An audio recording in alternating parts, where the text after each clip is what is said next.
Now, we haven't done makeup for camera in 16 months, so if you don't like it, that's fine. But, you know, watch your mouth.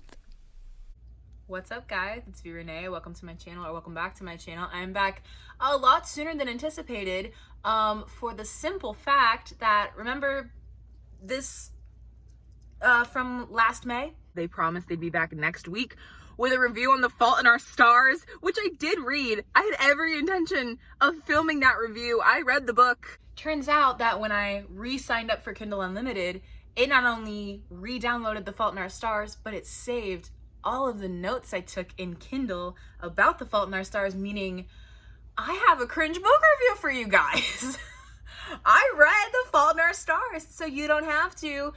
A more apt title is probably I read The Fault in Our Stars again, so you don't have to again, and we can commiserate on how cringe it is again, because when we were in high school, it meant everything to us. Now, I have a sordid history with The Fault in Our Stars in that I borrowed it from my friend. I read it on the way to the beach during like our senior year, and I sobbed uncontrollably the whole way home reading the ending. And also, this is gonna be kind of a blind reaction because I haven't read my notes that I took over a year ago, and I'm gonna read them live with you. So without further ado, let's jump into The Fault in Our Stars by John Green. Now, if you don't know, this book is about a girl named Hazel Grace Lancaster who has lung cancer, and she goes to like a support group and meets Augustus Waters, who has a lot of cancer, and they fall in love, and then he dies because they have cancer. So what do we remember from Turtles All the Way Down? Not very much, except for the fact that John Green writes like John Green. And for a hot minute there, that was our jam. And now, it's not. Chapter 1, page 3. And yet I cut a glance to him, and his eyes were still on me. It occurred to me why they call it eye contact. Same page. Look, let me just say it. He was hot. A non-hot boy stares at you relentlessly, and it is, at best, awkward and, at worst, a form of assault. But a hot boy, ... well. And is it true? Is it wrong? Is it true? Is it wrong? I would just like to preface, we're about to get into Gus, and I would just like to preface this with, I also was in love with Gus when I was 16. It's okay if you were too. Let's revisit this as adults and talk about how fucking pretentious he is, shall we? Page 4. My name is Augustus Waters, he said. I'm 17. I had a little touch of osteosarcoma a year and a half ago, but I'm just here today at Isaac's request. And how are you feeling? Asked Patrick. Oh, I'm grand. Augustus Waters smiled with a corner of his mouth. I'm on a roller coaster that only goes up, my friend. God damn, Augustus said quietly. Aren't you something else? They have just met like 4 sentences ago in a support group for children with cancer. And he is just boner city right now. Why are you looking at me like that? I said. Augustus half smiled. Because you're beautiful. I enjoy looking at beautiful people, and I decided a while ago not to deny myself the simpler pleasures of existence. A brief, awkward silence ensued. Augustus plowed through. I mean, particularly given that, as you so deliciously pointed out, all of this will end in oblivion and everything. I kind of scoffed or sighed or exhaled in a way that was vaguely coffee and then said, I'm not You're like a millennial Natalie Portman. Like V for Vendetta Natalie Portman, because she doesn't have hair because she has cancer. Never seen it, I said. Really? He asked. Pixie-haired, gorgeous girl dislikes authority and can't help but fall for a boy she knows is trouble. It's your autobiography, so far as I can tell. They met 3 pages ago. His every syllable flirted. Honestly, he kind of turned me on. I didn't even know that guys could turn me on. Not like in real life. Because this was written by a 40-year-old man. I hardly know you, Augustus Waters. You could be an axe murderer, he nodded. True enough, Hazel Grace. The way they call each other by their full names constantly, I thought it was so hot. I was like, ugh, I want someone to call me by my first and middle name. And you know who calls me by my first and middle name? My mom when I'm in trouble. It's not hot. Oh, Isaac, who's going blind, and Monica, his girlfriend, are making out. His hand reached for her boob over her shirt and pawed at it, his palm still while his fingers moved around. I wondered if that felt good. Didn't seem like it would. I think he's hurting her boob. Yes, it's difficult to ascertain whether he is trying to arouse her or perform a breast exam. And then this is when Augustus Waters pulls a pack of cigarettes out of his shirt pocket. Oh, maybe not his shirt pocket. I always pictured him like, maybe that's in the movie. He flipped it open and put a cigarette between his lips. There's always a hamartia? I don't know how to say that word. Hamartia. And yours is that, oh my God, even though you had freaking cancer, you give money to a company in exchange for the chance to acquire yet more cancer. Oh my God, let me just assure you that not being able to breathe sucks. Totally disappointing. A hamartia, he asked, the cigarette still in his mouth. It tightened his jaw. He had a hell of a jawline, unfortunately. A fatal flaw, I explained. Just say a fatal flaw, bitch. I don't. It's fine, they're pretentious cancerous teenagers. They don't kill you unless you light them. And I've never lit one. It's a metaphor, you see. You put the killing thing right between your teeth, but you don't give it the power to do its killing. This summed me up as a goddamn teenager. Ready? I tapped the car window. It rolled down. I'm going to a movie with Augustus Waters. I said, please record the next several episodes of the America's Next Top Model marathon for me. The way I devoured. Let's do a whole episode about America's Next Top Model, shall we? Let's do a whole video about how problematic that fucking show was. Remember when they had them dress up as transracial people for a Got Milk commercial? Excited, but at the same time, it's going to be a lot harder. How can I allow myself to be affectionate and have a connection with this child? So yeah, Augustus is like, oh cool, your cancer shrunk or like went away, now you gotta go back to school. I actually can't, I explained, because I already got my GED. So I'm taking classes at MCC, which was our community college. A college girl, he said, nodding. That explains the aura of sophistication. He smirked at me. I shoved his upper arm playfully. I could feel the muscle right beneath the skin, all tense and amazing. You'll be joining us for dinner, I hope? Asked his mom. She was small and brunette and vaguely mousy. I guess, I said. I have to be home by 10. Also, I don't, eat meat?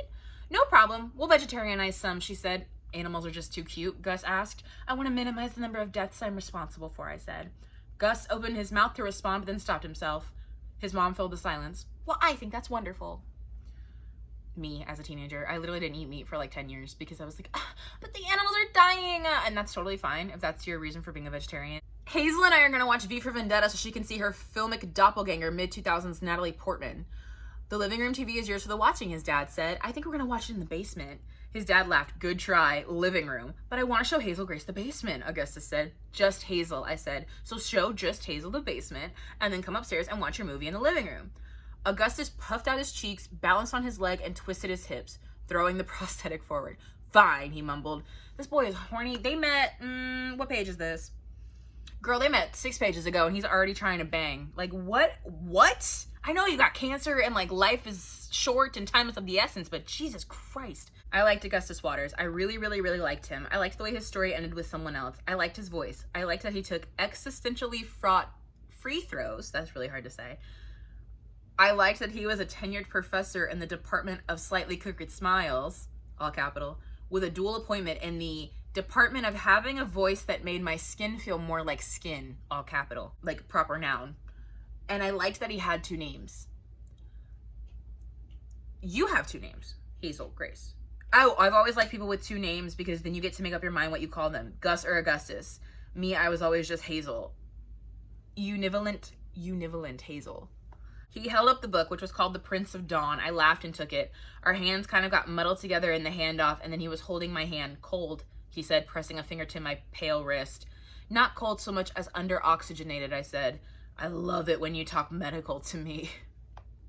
This man is so horny. Please help him. Oh, God. Okay, so they're dropping her off after this.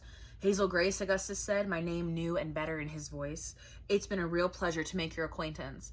Ditto, Mr. Waters, I said. I felt shy looking at him. I could not match the intensity of his water blue eyes. May I see you again, he asked. There was an enduring nervousness in his voice. I smiled. Sure. Tomorrow, he asked. Patience, grasshopper, I counseled. You don't want to seem overeager. Right, that's why I said tomorrow, he said. I want to see you again tonight. But I'm willing to wait all night and much of tomorrow. I rolled my eyes. I'm serious, he said. You don't even know me, I said. True. They met 9 pages ago. I grabbed the book from the center console. How about I call you when I finish this? But you don't even have my phone number, he said. I strongly suspect you wrote it in the book. He broke out into that goofy smile. And you say we don't know each other. Oh, yeah. Hazel's best friend, Caitlin. She wore a knee-length charcoal coat that fit perfectly and sunglasses that dominated her face. She pushed them up onto the top of her head as she leaned down to hug me. "Darling," she said, vaguely British, "how are you?" People didn't find the accent odd or off-putting. Caitlin just happened to be an extremely sophisticated 25-year-old British socialite stuck inside a 16-year-old body in Indianapolis. Everyone accepted it. That girl would have been bullied to hell and back where I'm from. There's no way everyone's just like, yeah, that's Caitlin. She talks with a British accent. No one cares. That's how you know this is fiction. I was just about to the end of the book when this little girl with barretted braids appeared in front of me and said, "What's in your nose?" And I said, it's called a cannula? I'll check. Pronunciation here. Cannula. "These tubes give me oxygen and help me breathe." Her mother swooped in and said, "Jackie," disapprovingly, but I said, no, it's okay. Because it totally was. And then Jackie asked, "Would they help me breathe too?" "I don't know, let's try." I took it off and let Jackie stick the cannula in her nose and breathe. "Tickles," she said. Maybe it's because I live in the post-COVID world. Never in my life would I take something out of one of my mucous membranes and put it in someone else's. Oh, An Imperial Affliction is a book about a girl named Anna who has cancer. Anna is honest about all of it in a way no one else really is. Throughout the book, she refers to herself as the side effect, which is totally correct. Cancer kids are essentially the side effects of the relentless mutation that made the diversity of life on Earth possible. So as the story goes on, she gets sicker, the treatments and the disease racing to kill her, and her mom falls in love with this Dutch tulip trader Anna calls the Dutch Tulip Man. The Dutch Tulip Man has lots of money and very eccentric ideas about how to treat cancer. But Anna thinks this guy might be a con man and possibly not even Dutch, and then just as the possibly Dutch guy and her mom are about to get married and Anna is about to start this crazy new treatment regimen involving wheatgrass and low doses of arsenic, the book ends right in the middle of I know it's a very literary decision and everything, and probably the reason I love the book so much, but there is something to recommend a story that ends. There is something to recommend a story that ends. That sentence makes no sense. August glanced away from the screen ever so briefly. "You look nice," he said. I was wearing this just past the knees dress I'd had forever. Girls think they're only allowed to wear dresses on formal occasions. But I like a woman who says, I'm going over to see a boy who is having a nervous breakdown, a boy whose connection to the sense of sight itself is tenuous, and gosh dang it, I am going to wear a dress for him. I want everybody in the comments to raise their hand if they've ever worn a dress just because they fucking wanted to. The poor mangled bodies of plastic basketballers littered the carpeted ground. Here, a ball palmed by a disembodied hand. There, two torsoless legs caught mid-jump. Isaac kept attacking his trophies, jumping on them with both feet, screaming, breathless, sweaty, until finally he collapsed on top of the jagged trophic remnants. August stepped toward him and looked down. "Feel better?" he asked. "No," Isaac mumbled, his chest heaving. "That's the thing about pain," Augustus said, and then glanced back at me. "It demands to be felt." I thought that was the most profound shit I had ever heard in my achy, breaky 16-year-old life when I was developing severe depression and just thought it was because I was a failure. That's the thing about pain. It demands to be felt. I would have hated this. I would have been in love with this kid growing up. Actually, I was in love with Augustus because we all were. I would have loved this guy in high school. Now, I'd punch him in his face. "You told me the book, and here I quote you directly, meant a great deal to you. This comment, however, leads me to wonder. What do you mean by meant? Giving the final futility of our struggle, is the fleeting jolt of meaning that art gives us valuable? Or is the only value in passing the time as comfortably as possible? What should a story seek to emulate, Augustus? A ringing alarm, a call to arms, a morphine drip? Of course, like all interrogation of the universe, this line of inquiry inevitably reduces us to asking what it means to be human, and whether, to borrow a phrase from the angst-encumbered 16-year-olds you no doubt revile, there is a point to it all. Oh yeah, and they started talking about if they've ever kissed anybody before, and Gus says he kissed a girl named Caroline, my ex-girlfriend Caroline Mathers. The last one was less than a year ago. What happened? During the kiss? No, with you and Caroline. Oh, he said, and then after a second, Caroline is no longer suffering from personhood. She's dead. She's dead. That seems like a really crass way to talk about your dead ex-girlfriend. I don't know. Okay, I gotta go to sleep. It's almost 1. Okay, I said. Okay, he said. I giggled and said, okay. And then the line was quiet but not dead. I almost felt like he was there in my room with me. But in a way, it was better. Like I was not in my room and he was not in his, but instead we were together in some invisible and tenuous third space that could only be visited on the phone. Okay, he said after forever. Maybe okay will be our always. Okay, I said. We really thought that they were doing something here. Peter Van Houten is answering a letter from Hazel about the characters or whatever. And basically he's like, I can't answer your questions, but if you should find yourself in Amsterdam, please pay me a visit. So then she goes to her mom and she's like, he said he couldn't tell me except in person and then invited me to Amsterdam. I have to go. Hazel, I love you and you know I'd do anything for you, but we don't have the money for international travel and the expense of getting equipment over there. It's just not, yeah, I said, cutting her off. I realized I'd been silly even to consider it. Don't worry about it. Oh, she's telling Augustus, how am I going to get to Amsterdam? Do you have a wish? He said, referring to this organization, the Genie Foundation, which is in the business of granting sick kids one wish. No, I said, I used my wish pre-miracle. What did you do? I sighed loudly. I was 13, I said. Not Disney, he said. I said nothing. You did not go to Disney World. I said nothing. Hazel Grace, you did not use your one dying wish to go to Disney World with your parents. Also Epcot Center, I mumbled. Oh my God. I can't believe I have a crush on a girl with such cliche wishes. I was 13, I said again, although of course I was only thinking crush, crush, crush, crush, crush. Disney World and Epcot Center. Disney World encompasses all of Disney, including Epcot Center, John Green. I don't know if you knew that. When you say Walt Disney World, you're talking about Magic Kingdom, Epcot, Animal Kingdom, and Hollywood Studios. I'm sorry if I'm being facetious here or like nitpicky, but like I worked there, so you didn't need to specify Epcot Center. Augustus is talking to Hazel's parents, and her dad's like, you're a survivor yourself then. Augustus has a prosthetic leg, if I didn't mention. Augustus said, I am. I didn't cut this fella off for the sheer unadulterated pleasure of it, although it is an excellent weight loss strategy. Legs are heavy. I hate this guy. Because I'm not a negative piece of shit, here's a part I actually like. She said, my shoulder hurt. I worried the cancer had spread from my lungs. I imagined the tumor metastasizing into my own bones, boring holes into my skeleton, a slithering eel of insidious intent. That's delightful. I loved that.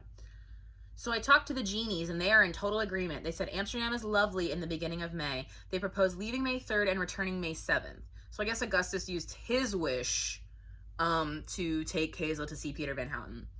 He reached over and touched my cheek, and for a moment I thought he might kiss me. My body tensed, and I think he saw it because he pulled his hand away.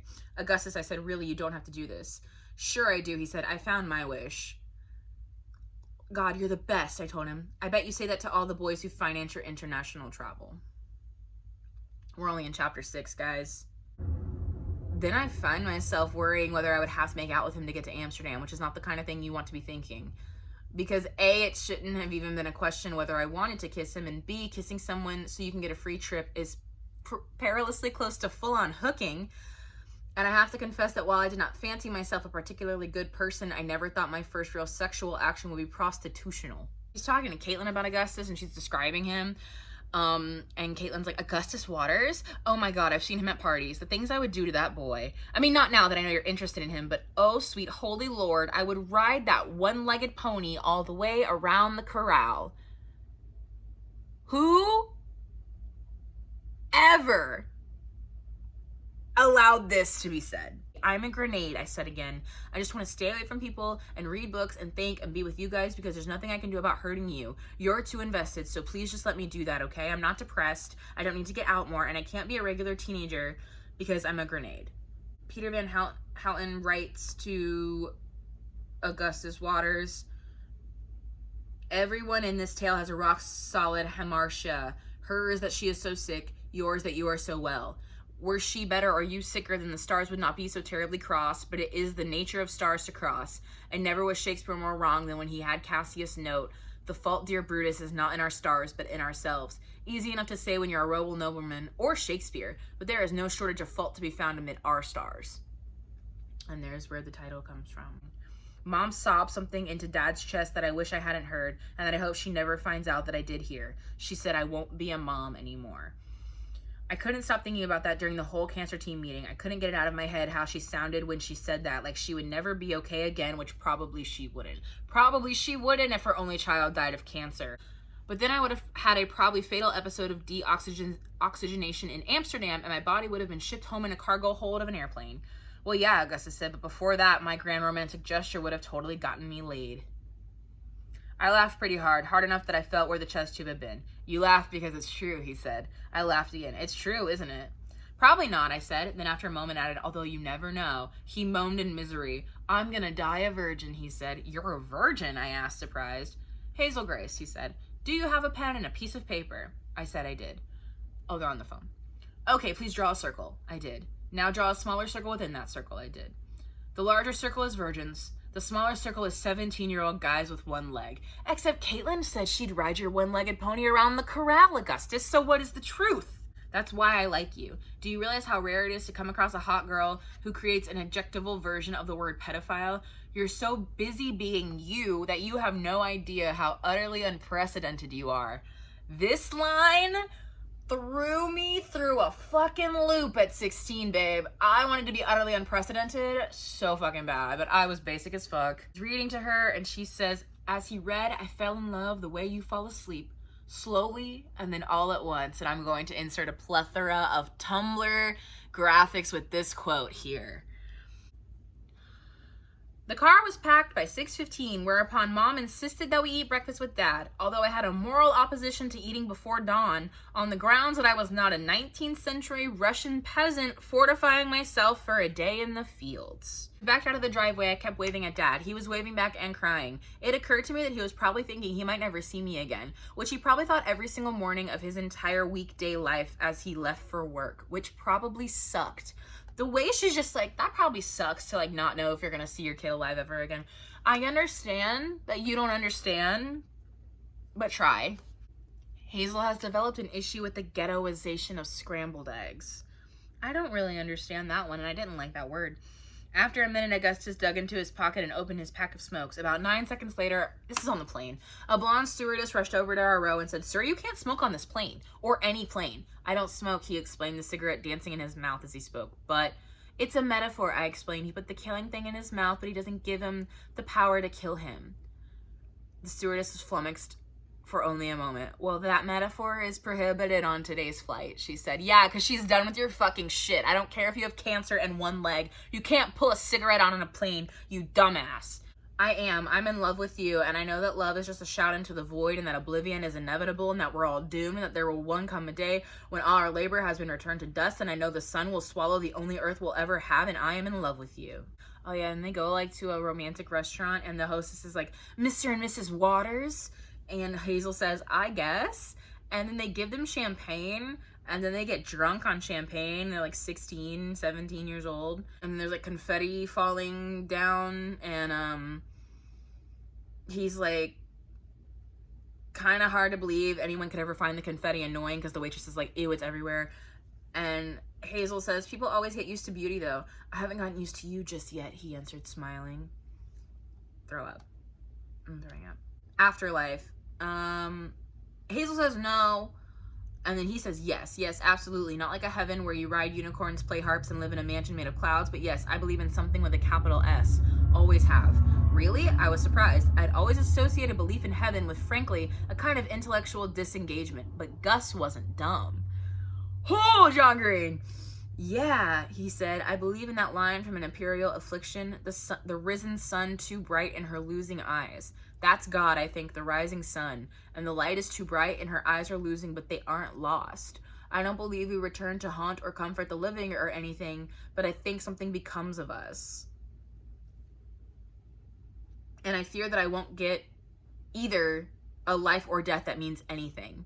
It's really mean of you to say that the only lives that matter are the ones that are lived for something or die for something. That's a really mean thing to say to me. Oh, and so then he's explaining like what happened to Caroline, his old girlfriend. I don't know if that was her or the tumor. I mean, one of her nurses told me once that the kind of tumor Caroline had is known amongst medical types as the asshole tumor because it just turns you into a monster. So here's this girl missing a fifth of her brain who's just had a recurrence of the asshole tumor. So she was not, the paragon of stoic cancer kid heroism. To be honest, she was a bitch. But you can't say that because she has this tumor. And also she's dead. Whew. Oh, I wouldn't mind, Hazel Grace. It would be a privilege to have my heart broken by you. Not the Matisse t-shirt. I forgot about this. Okay. They're gonna go meet Peter Van Houten, so Hazel's like, I want to dress as much like Anna in the book as possible, so Chuck Taylors and dark jeans like she always wore and a light blue t-shirt. The shirt was a screen print of a famous surrealist artwork by Rene Magritte, in which he drew a pipe and then beneath it wrote in cursive, "Ce n'est pas une pipe." This is not a pipe. I just don't get that shirt, Mom said. Peter Van Houten will get it, trust me. There are like 7,000 Magritte references in An Imperial Affliction. But it is a pipe. No, it's not, I said. It's a drawing of a pipe. Get it? All representations of a thing are inherently abstract. It's very clever, because I'm 16. Van Houten pursed his lips. I regret that I cannot indulge your childish whims, but I refuse to pity you in the manner to which you are well accustomed. I don't want your pity, I said. Like all sick children, he answered dispassionately. You say you don't want pity, but your very existence depends upon it. Peter, Lidwidge, whatever his assistant's name said. But he continued as he reclined there, his words getting rounder in his drunken mouth. Sick children inevitably become arrested. You are fated to live out your days as the child you were when diagnosed, the child who believes there is a life after this novel ends. And we as adults, we pity this, so we pay for your treatments, for your oxygen machines. We give you food and water, though you were unlikely to live long enough. Peter, Lidwidge shouted. You are a side effect, Van Houten continued, of an evolutionary process that cares little for individual lives. You are a failed experiment in mutation. So they go to the Anne Frank house, and I believe, if I did not highlight it, they kiss for the first time in the they kiss in the Anne Frank house. Augustus Waters, I said, looking up at him, thinking that you cannot kiss anyone in the Anne Frank house, and then thinking that Anne Frank, after all, kissed someone in the Anne Frank house, and that she would probably like nothing more than for her home to have become a place where the young and irreparably broken sink into love. I must say, Otto Frank said on the video in his accented English, I was very surprised with the deep thoughts Anne had. And then we were kissing. They're making out while the dad of Anne Frank is speaking on a recording in the background. Okay, I'm really sorry to go to that place, but this reminds me of when Justin Bieber went to the Anne Frank house and he said he thinks that Anne Frank would have been a believer. This is giving the same energy. She's touching his, okay, I'm sorry. She's touching his leg where there is no leg. I don't know if stump is offensive. She's touching his stump. You're so hot, I said, my hand still on his leg. I'm starting to think you have an amputee fetish, he answered. I laughed. I have an Augustus Waters fetish. Editing me here, this sex scene that's about to happen does not also take place in the Anne Frank house. The whole affair was the precise opposite of what I figured it would be. Slow and patient and quiet and neither particularly painful nor particularly ecstatic. There were a lot of condomy problems that I did not get a particularly good look at. No headboards were broken. No screaming. Honestly, it was probably the longest we'd ever spent together without talking. So they had sex. Yeah, and then he tells her that he went for a PET scan and that he's not only got cancer again, but that he lit up like a Christmas tree. The lining of my chest, my left hip, my liver, everywhere. I'm sorry I didn't tell you. Your mom must know the way she looked at me. My mom must have told her or something. I should have told you. It was stupid. It was selfish. I'll fight it. I'll fight it for you. Don't you worry about me, Hazel Grace. I'm okay. I'll find a way to hang around and annoy you for a long time. He kissed my forehead, and then I felt his powerful chest deflate a little. I guess I had a hemertia after all. Some war, he said dismissively. What am I at war with? My cancer. And what is my cancer? My cancer is me. The tumors are made of me. They're made of me as surely as my brain and my heart are made of me. It is a civil war, Hazel Grace, with a predetermined winner. Yeah, so Gus and Isaac are hanging out, and Isaac's like, how are you feeling? Everything tastes like pennies, Gus said. Aside from that, I'm on a roller coaster that only goes up. How are the eyes? Oh, excellent, Isaac said. They're not in my head is the only problem. Awesome, yeah, Gus said. Not to one-up you or anything, but my body is made out of cancer. And, like, that's kind of funny. I don't care if the New York Times writes an obituary for me. I just want you to write one. I told him. You say you're not special because the world doesn't know about you, but that's an insult to me. I know about you. I don't think I'm going to make it to write your obituary, he said. I just want to be enough for you, but I never can be. This can never be enough for you, but this is all you get. You get me and your family and this world. This is your life. I'm sorry if it sucks, but you're not going to be the first man on Mars, and you're not going to be an NBA star, and you're not going to hunt Nazis. I mean, look at yourself, Gus. Let's roast the fuck out of the dying boy. And he says, Hazel, I'm at the gas station. Something's wrong. You got to help me. The Speedway on 86th and Ditch. I did something wrong with the G-tube and I can't figure it out. I don't want my parents to know I'm gone. Please, I have the medicine with me. I just can't get it in. Please. He was crying. Okay, I said, I'm leaving now. And so she goes to check on him. Gus, I think something's infected. I can't fix this. Why are you here? Why aren't you at home? He puked. Without even the energy to turn his mouth away from his lap. I wanted to buy a pack of cigarettes, he mumbled. I lost my pack or they took it away from me. I don't know. They said they'd get me another one, but I wanted to do it myself. Do one little thing myself. I'm sorry, I told him as I dialed 911. I'm sorry. I'm at the Speedway at 86th and Ditch and I need an ambulance. The great love of my life has a malfunctioning G-tube. This was almost great, and then you went there. Hazley, your dad and I feel like we hardly ever see you anymore, particularly those of us who work all week. Because Gus needs me for some reason. Oh, wait. He needs me, I said, finally unfastening my BiPAP myself. We need you too, kiddo, my dad said. Well, get a terminal disease, Dad, and then I'll stay home more. Hazel, my mom said, you were the one who didn't want me to be a homebody, and now you want him to go ahead and die, so I'll be back here chained to this place, letting you take care of me like I always used to, but I don't need it, Mom. I don't need you like I used to. You're the one who needs to get a life. Holy fucking shit. That is brutal. I have like a fake funeral for Gus so that he can hear all the eulogies they wrote him. I can't talk about our love story, so I will talk about math. Some infinities are bigger than other infinities. A writer we used to like taught us that. There are days, many of them, where I resent the size of my unbounded set. I want more numbers than I'm likely to get, and God, I want more numbers for Augustus Waters than he got. But Gus, my love, I cannot tell you how thankful I am for our little infinity. I wouldn't trade it for the world. You gave me a forever within the numbered days, and I am grateful. He dies 8 days later. And then Peter Van Houten showed up to the fucking funeral. I think you're a pathetic alcoholic who says fancy things to get attention like a really precocious 11-year-old, and I feel super bad for you. But yeah, no, you're not the guy who wrote An Imperial Affliction anymore, so you couldn't sequel it even if you wanted to. Thanks, though. Have an excellent life. Okay, I finally found something worth talking about. I highlighted a couple other things that really don't matter. So I guess Isaac had said that Gus wrote something for Hazel, nobody could find it, and then she found it, and it was some pages that he wrote to Van Houten. He says, my thoughts are stars I cannot fathom into constellations, which was also all over Tumblr. Go ahead, take a look. We are like a bunch of dogs squirting on fire hydrants. We poison the groundwater with our toxic piss, marking everything mine in a ridiculous attempt to survive our deaths. That's a train. I can't stop pissing on fire hydrants. I know it's silly and useless, epically useless in my current state, but I am an animal like any other. He's talking about Hazel. What else? She is so beautiful. You don't get tired of looking at her. You never worry if she is smarter than you. You know she is. She is funny without ever being mean. I love her. I am so lucky to love her, Van Houten. You don't get to choose if you get hurt in this world, old man, but you do have some say in who hurts you. I like my choices. I hope she likes hers. And then the last words of the book are, I do, Augustus. I do. And then I would just like to mention that this book, I shit on this book. I would like to mention that it was written for Esther Earl, whose life was a gift to me and to many. I am grateful also to the Earl family, Lori, Wayne, Abby, Angie, Graham, and Abe, for their generosity and friendship. Inspired by Esther, the Earls have founded a nonprofit, This Star Won't Go Out, at tswgo.org. So I do want to say this was written for a nice reason. It's not the worst thing ever written, okay? It's very John Green, and we all know that John Green writes like John Green. And like I said, there was a time when the girlies ate it up. We ate it up. We loved it. We loved it. That time has passed. I would like you guys to know that I am currently about halfway through the third book in the Crave series.